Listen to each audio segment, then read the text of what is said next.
Hello. Today I want to talk about the idea of looking from afar. The words "I look from afar" may ring some bells for those who've been to a traditional Advent carol service, where right at the beginning of the service a solo voice sings the words "I look from afar, and lo, I see the power of God coming in a cloud covering the whole earth."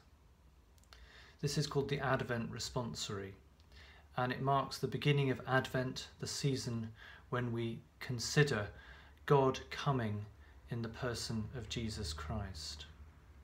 And I want to pick up on this idea of looking from afar.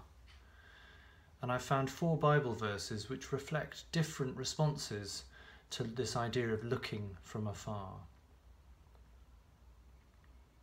The first response is one of violence.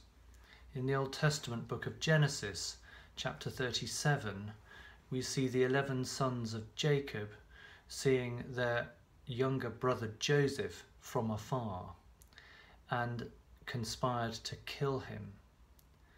They were jealous because Joseph was their father Jacob's favourite, and also they really disliked Joseph's dreams.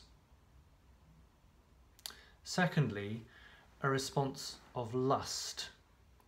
In the Old Testament book of 2 Samuel, chapter 11, we read about King David being at home in his palace when he should have been going to war. And from his rooftop garden, he saw a woman called Bathsheba bathing. This momentary glance from afar ultimately led to the murder of her husband, and David claiming her for himself. Thirdly, a response of relief. In the Old Testament book of 1 Kings, chapter 18, the prophet Elijah tells his servant to go and look for a sign that rain is on the way, signifying the end of the drought which has plagued the land. The servant has to go 7 times to look, and finally sees a little cloud like a man's hand rising from the sea.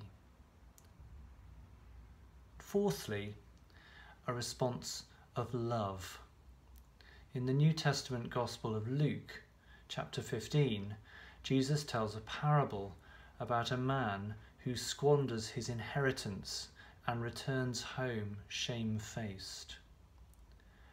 Whilst he was still a long way off, his father sees him coming and runs to meet him and restore him to the family. I wonder what we are looking at from afar and what impact it is having in our lives.